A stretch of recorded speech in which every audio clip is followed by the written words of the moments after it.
Hey guys, today I'm going to show you how you can create your own metallic gradients in new Affinity by Canva. We're going to learn how to create gradient, how to save it to your swatches so you can use it later.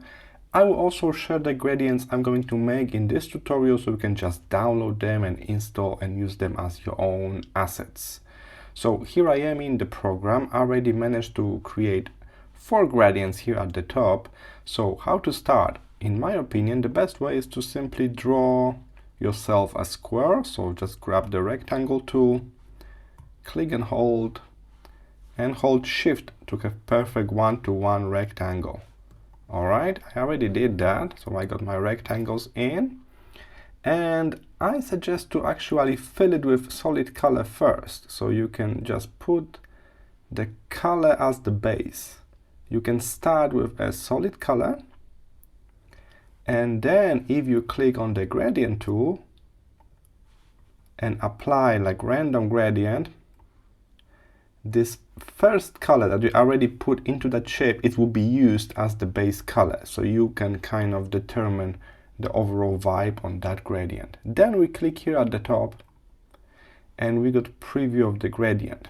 We can change the type and we can add additional colors to it. So I can click here and I got additional color that I can of course modify completely. We can also add a bit of noise to that color. It's very useful for gray colors because the gray colors are very hard to mix, so a bit of texture can help. And then I can add another color here. So if you make something metallic like, you want to jump between bright and dark colors to show that it's some kind of shiny surface, some kind of luster going on. Alright, so this is my gray gradient.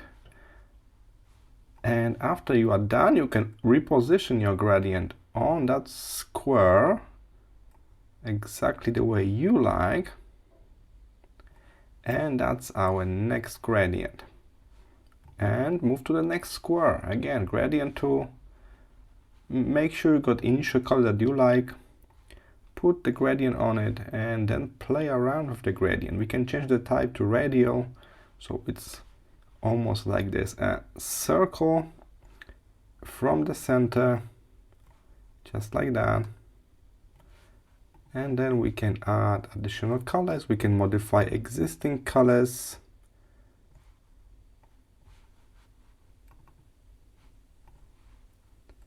And again, you must be a bit brave if you're doing like metallic style gradients. So you need to mix those darker colors with brighter colors. It may look a bit weird at first in the preview, but that's how you can get this metallic effect, those shiny lines in the gradients.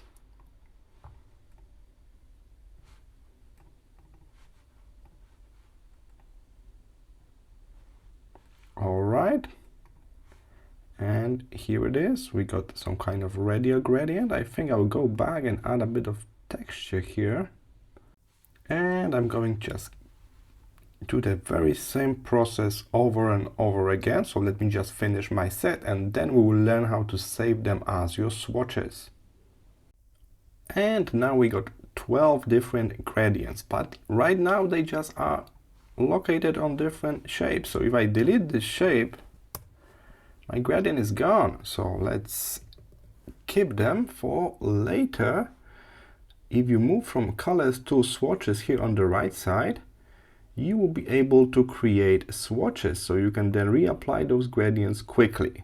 There are some pre-made gradients here, but we can add our very own gradients to this collection. So I can now select them one by one if I like, and click here, add current field to palette. So here it is. You can also select multiply. You can also select more than one and then simply click here.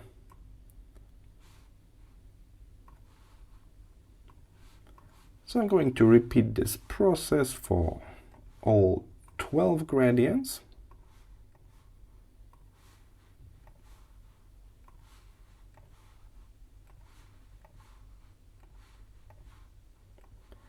All right, let's try it out. Let's draw a brand new shape.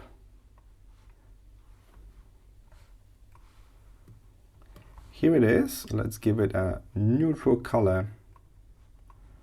And then we go to our swatches, and then let's try out our gradients.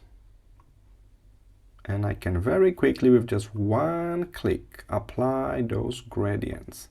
And keep in mind, you can make some adjustments. So you can always click gradient tool, and you can fit that gradient for certain shape or certain text. If you feel like, oh, I want to modify it now, I will make this blue color more like violet, and you like this new version more, why don't you save it as the alternative one? So I can now use that, a bit pinkish violet, metallic shine, and then I like this very much, so you can click on the star. It doesn't need to be a perfect square, and you can still add this to your collection. Here it is. Now we got extra gradient here. Gradient 13. All right, so how can I save this so others can use my gradients, or I can move it to different device? Very, very simple. We just need to save this as a file that can be loaded by anybody. Click here. We're going to export this one. And done. And now, after you download my gradients, you go to the very same menu here on the right, and instead of export, you click import and load that file. That's it. You can load it only for your document, or you can load it to the program, so it will be available to all of your projects. All right, I hope this was helpful. Feel free to click the link in the description to kind of kickstart your gradient collection with those 12, and I will see you in the next tutorial. Bye.